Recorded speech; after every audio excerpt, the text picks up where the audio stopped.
Sebelumnya kita udah melihat bagaimana data yang tersimpan di dalam Sakila database ya. Terus kemudian kita juga udah buat sebuah arsitektur rancangan data warehouse kita. Terus kita juga udah buat implementasi tabelnya. Jadi proses yang terjadi ke depan pada saat kita mengisi data warehouse kita, data di data warehouse kita sebetulnya adalah proses yang biasa terjadi dalam pembentukan sebuah data warehouse, yaitu proses ETL, yaitu di mana database sumber database sumber source database ini dijadikan dasar atau dijadikan pusat data dari data warehouse kita. Jadi prosesnya nanti yang berlangsung adalah proses ETL, extract, transform, dan load. Jadi nanti data itu bakal diekstrak, bakal diambil dari sumber datanya. Ya, di kasus kita bakal ambil data dari Sakila database ya. Kita ambil datanya terus ditransform. Transform itu nanti kita transformasikan, kita ubah entah nanti kolomnya. Biasanya ada dua kolom ya, kayak kita lihat di contoh kasus kita ada dua kolom nama yang nanti bakal kita gabung jadi satu kolom di data warehouse kita. Atau datanya tersebar di beberapa tabel, kita mau gabung itu jadi satu tabel aja. Atau datanya yang tadinya ada di satu kolom kita pecah jadi dua kolom, itu juga bisa. Atau kebalikan. Jadi prosesnya kayak gitu. Proses transformasi data itu kita bisa sesuaikan. Atau misalkan tipe datanya tadinya date time gitu ya, rinci dari jam, menit, detik. Sementara data warehouse kita nggak butuh sampai menit, sampai jam, sampai detik gitu ya. Kita bisa ubah formatnya jadi tanggal aja, tanggal, bulan, dan tahun aja. Atau mungkin tipe datanya tadinya di sumber database itu bentuknya varchar atau teks, sementara yang kita butuhin data warehouse kita adalah bentuknya angka. Itu juga bisa kita ubah, kita transformasikan tipe datanya. Terus proses load sendiri adalah proses penyimpanan atau transfer data ke data warehouse kita nanti. Jadi ini proses yang bakal terjadi di sepanjang pembentukan data warehouse kita. Oke, langkah berikutnya adalah tentu aja kita bakal melakukan proses ini dengan tools yang namanya Tableau Prep. Sekarang saatnya kita coba transformasikan datanya dari sumber database kita Sakila. Kita bakal pakai tools namanya Tableau Prep Builder yang tampilannya akan kelihatan seperti ini. Sederhana banget ya. Nah, yang perlu kita lakukan pertama adalah connect ke data.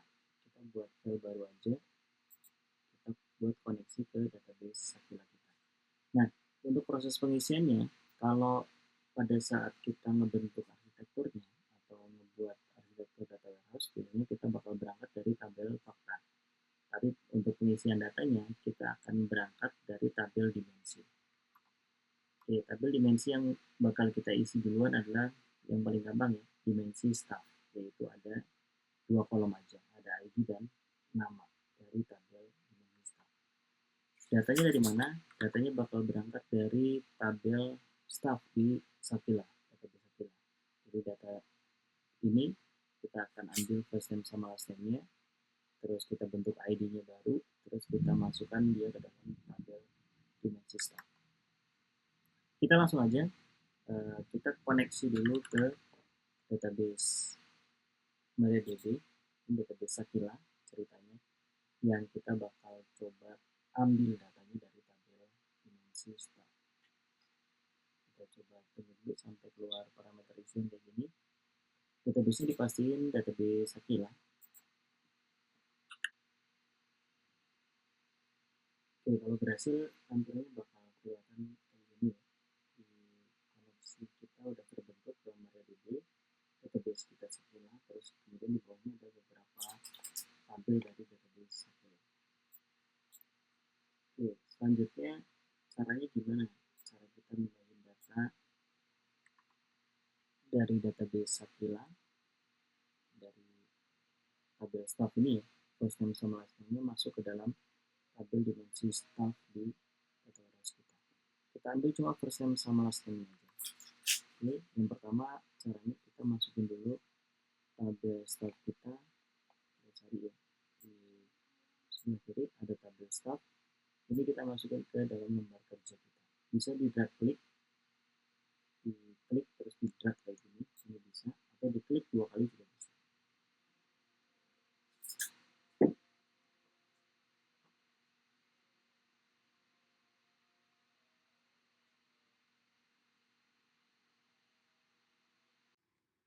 Untuk langkah awal, kita akan coba untuk mengisi tabel dimensi staff. Dimensi staff ini berasal dari tabel staff ya di database asalnya.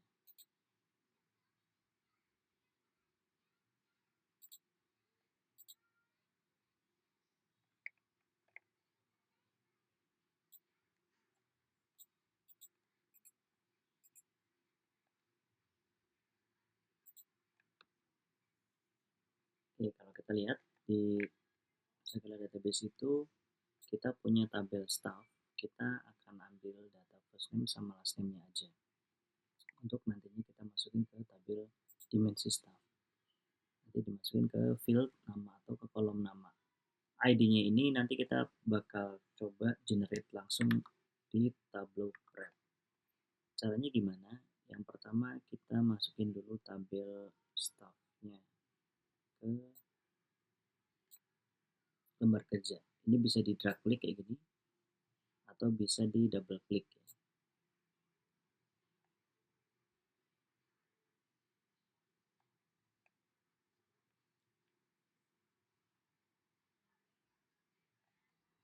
Nah, nanti akan muncul jendela informasi atau konfigurasi dari input tabel staff kayak gini. Untuk tabel staff, ini nggak kita ambil semua, nggak kita migrasikan semua datanya ke dimensi staff ya, tapi kita butuh cuma first name sama last name-nya aja. Jadi yang lain bisa kita hapus nih. Staff ID kita hapus aja di sebelah kanan. Tiap field name ini nanti ada opsi-opsi untuk silang, remove gitu ya. Ini di remove aja. Kolom-kolomnya nggak kita perluin, yang nggak kita butuhin kita silang aja. Kita remove dari data kita.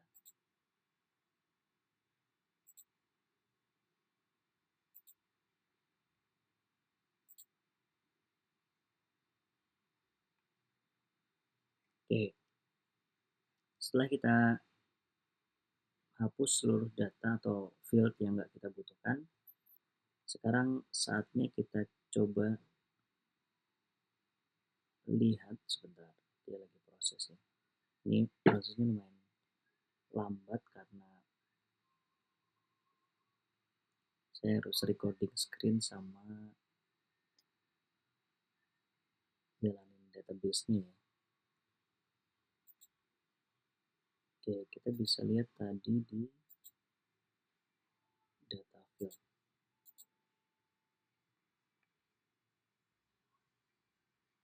Oh, ini muncul lagi ya. Ini saya coba hapus lagi ya.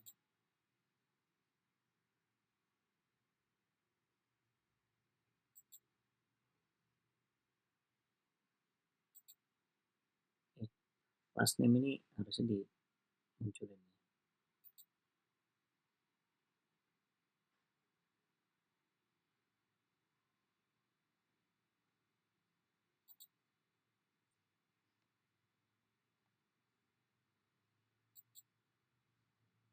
Kita kembalikan. Jadi jangan takut salah untuk menghapus data atau field di sini ya, karena sebetulnya nggak hapus beneran, dia cuma di filtering aja. Oke, kayak gini.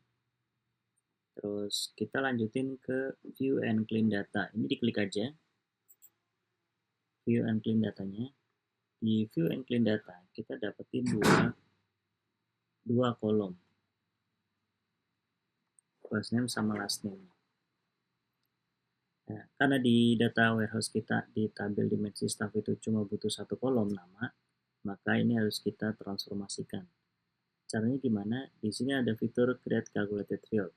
Ini kita klik aja, terus jadi kolom nama. Nama ini nanti hasil dari perpaduan kolom first name sama last name.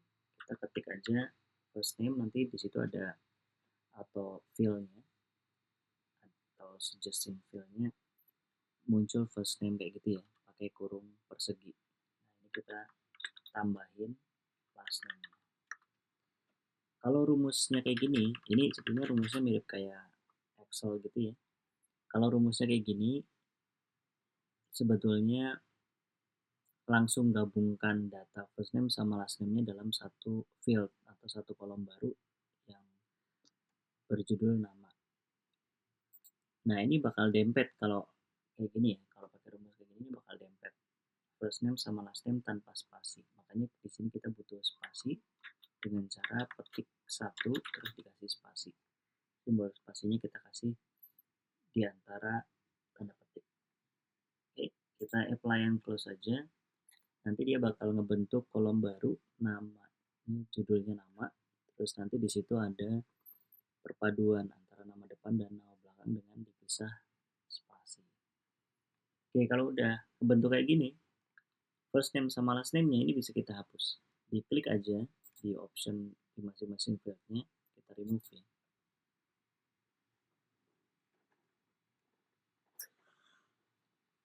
Last name-nya juga gitu, di bagian last name kita remove aja.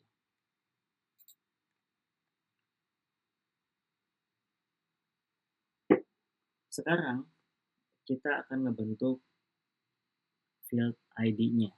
Jadi kita tadi kan butuh kolom ID dan kolom nama. Kolom namanya udah ada. Sekarang tinggal kolom ID-nya. Caranya gimana?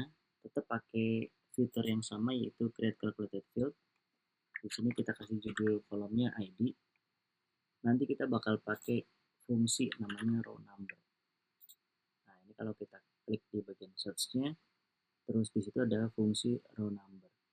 Nah, penggunaannya itu ada di bagian contoh, di example. Ini contoh penggunaannya ada partition customer, partition by customer gitu ya. Jadi dari tabel dari kolom customer-nya dipartisi, terus di order by sales secara berurutan naik, dan titik 2 row number. Jadi row number itu fungsinya nggak berdiri sendiri, tapi dia butuh fungsi-fungsi lain kayak partition sama order by. Tapi kita bisa langsung aja ya ke order by-nya. Jadi rumusnya bisa pakai langsung order by. Misalkan kolom yang mau kita pakai, karena cuma ada satu kolom ya, cuma ada name-nya aja. Jadi kita bakal pakai kolom nama row number. Kalau fungsinya valid di bawah keterangan ini kalkulasi valid, ini berarti rumusnya oke, nggak ada masalah, tinggal di apply and close saja. Kalau ada masalah berarti tinggal diperbaiki mana yang salah. Kita coba cek hasilnya, harusnya di situ kebentuk field baru namanya ID dan satu kolom nama. Oke, kebentuk ya, dia berurut berdasarkan huruf abjad di kolom nama, terus nanti dia urutin, kasih nomor urut 1 dan 2. Oke, kalau udah kebentuk kayak gini, udah tinggal kita simpan aja ke database, ke tabel dimensi staff. Caranya, klik plus di sebelah kanan link 1, terus pilih yang opsi outputnya. Nah, nanti di sini kita bakal butuh koneksi baru ke database. Nah, ini ada konfigurasi untuk outputnya di bawah ya. Save output to-nya kita pilih yang database, karena kita bakal taruh datanya atau taruh koneksi, hasil transformasinya ke tabel dimensi staff. Terus kemudian koneksinya kita perlu pilih. Kita pilih, klik aja MySQL. Kita pastikan database-nya adalah database data warehouse kita untuk koneksi barunya.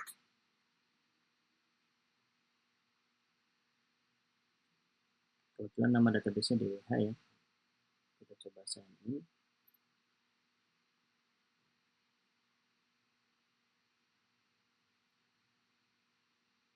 Setelah sign in, kita bisa lihat bahwa di sebelah kiri atas itu ada dua koneksi yang kebentuk, yang satu ke MariaDB, yang satu ke MySQL. MariaDB ini tadi database sakilanya ada di situ ya, ceritanya ada di MariaDB, terus data warehouse kita itu ada di MySQL. Ini kita kalau klik MariaDB-nya kita bisa lihat database yang aktif adalah Sakila, sementara di localhost MySQL itu yang kebentuk atau yang terkoneksi adalah database DWH-nya. Kita bisa lihat tabelnya ada 4 tabel ini. Nah, kita bakal pilih yang tabel dimensi staff. Jadi di sini kita koneksinya kita coba cek ulang koneksinya ke localhost. Ini localhost yang MySQL ya. Terus database-nya bisa dipastiin DWH. Tabelnya kita perlu pilih tabel dimensi staff. Terus nanti di situ muncul opsi untuk write option-nya. Ini ada 3 pilihan. Yang pertama create tabel, append to tabel, dan replace data. Kalau create tabel ini dia bakal paksa kalau misalkan tabelnya ada, hapus dulu. Tabel yang udah ada bakal dihapus. Ini create tabel lumayan kejam. Terus untuk yang append to tabel ini biasanya untuk nambahin data. Jadi kalau datanya udah ada di database, di tabel, dia bakal ditambahin di bawahnya. Gitu. Jadi biasanya kalau untuk analisis yang periodik ya, itu biasanya pakai append to tabel. Jadi kita nggak perlu lagi proses simpan data keseluruhan. Cukup potongan datanya aja. Kayak misalkan datanya dari Januari sampai Februari, sampai Maret ya, itu triwulan pertama tuh, trimester pertama. Terus di situ datanya udah ada. Pada saat kita mau ambil triwulan yang kedua, itu nggak perlu lagi kita ngambil seluruh data ya. Cukup yang nanti yang disimpan adalah bulan April sampai Juni aja. Itu pakai apa itu tabel lebih cepat dibandingkan kita harus menyimpan seluruh tabel. Apalagi kalau datanya udah tahunan, numpuk banyak di data warehouse sudah beberapa tahun gitu. Ini apa itu tabel lebih cepat dibandingkan kita harus create tabel apalagi. Nah, replace data ini sebetulnya kayak apa itu tabel, cuma datanya dibersihin dulu. Data kalau misalkan di tabel udah ada datanya, dihapus dulu, dibersihin dulu, baru ditambahin data baru. Kita akan pakai replace data karena datanya kecil ya. Kita pakai yang paling gampang aja, pakai replace data. Jadi data yang sebelumnya ada ya udah di clear dulu aja, diganti dengan data yang baru. Ini karena database-nya kecil ya, database sumber kita atau data-data kita masih kecil. Kalau datanya lumayan besar, mungkin bisa dipakai cara yang bertahap, pakai append to tabel tadi, nambahinnya per bulan dulu kita tambahin, terus nanti bulan keduanya, bulan ketiganya, bulan keempatnya kita tambahin secara bertahap. Oke, kalau udah cocok kayak gini, ini tipe data dan nama fieldnya udah cocok kayak kalau kayak gini ya. Ini tinggal di run flow aja. Diproses saja, terus kita coba cek nanti di database data warehouse kita, di tabel dimensi staff seharusnya udah terisi dengan data yang ada.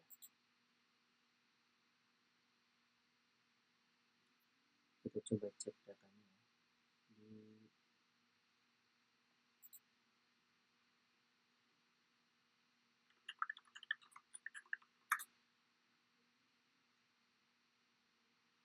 data warehouse kita.